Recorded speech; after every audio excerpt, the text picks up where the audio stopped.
Howard Stern Show.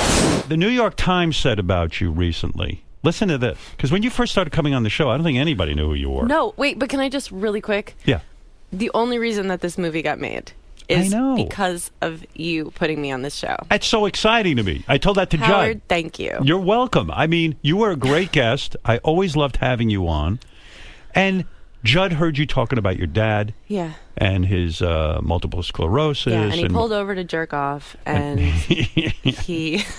No, but yeah. Are you getting emotional on me? Yes, you shut are. up. Let me see that. Wait a minute. No, I That's tried not to... the Amy we know. I tried to push it off with a joke about jerking off. Don't talk to me. I'm just so... I'm so... Amy, can I tell you something? I am so happy for you, honestly, that you were doing an interview here, and Judd's driving in his car, and Judd's a big deal. And he hears about your story and hears what a human being you are. He didn't really know your comedy. Yeah. And he got exposed to you through us. And now there's a movie made. So I was very excited about this. I really am. And to me, I always hope that I could help somebody out. So it's great. You've helped millions of people out. But thank you. Would you cry a little louder so people can really... silent I'm crying going to turn this doesn't into a work. news. Like, I'm not... I've been doing so much press, and I just feel so like...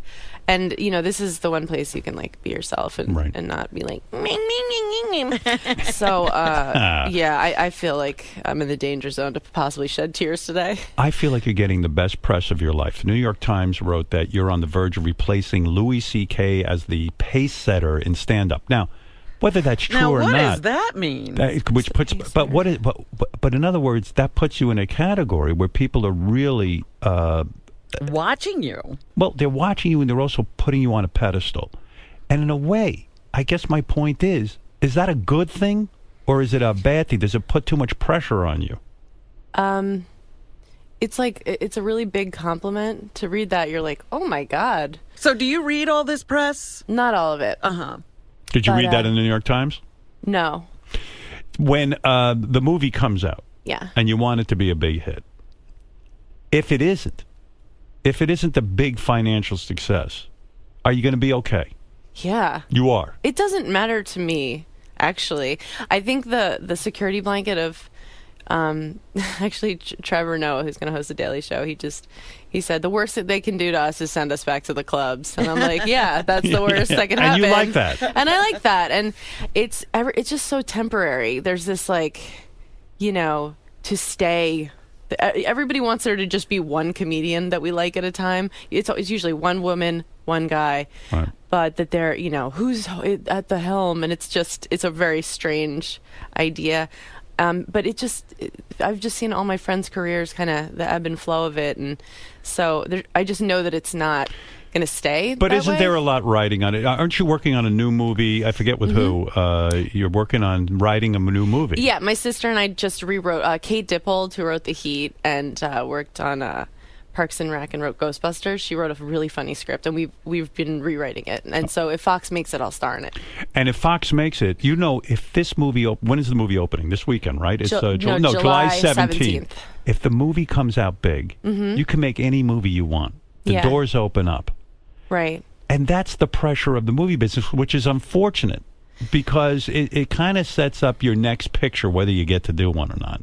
And you know, sometimes it's a slow build. Right. And you don't know, but that's why there's so much pressure in this, isn't there? I feel no pressure. Unbelievable to me. Well, all I people felt are like, was pressure are things in my life. changing in Hollywood? Like, I'm sure people ask you, and you're like, I'm not in Hollywood. Right. You know, I feel I'm in New York. This is my first movie. I don't know if the industry's changing. I don't know these things that you're saying, and like how much it has to make for me to be, you know, a viable actor to be in another project.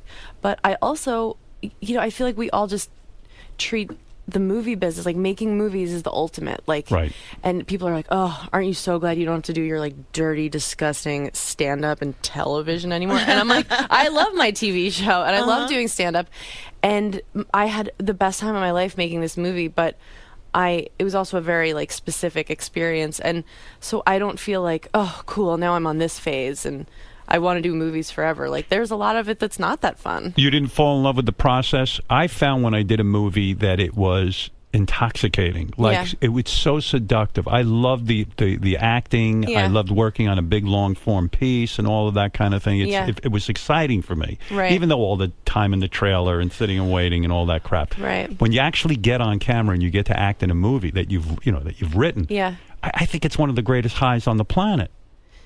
Yeah, it was the best time I've had so far in my Right. life, but all the other bullshit that comes with it, it's unnatural. And I've realized that I love directing and I love writing, like Right. just rewriting the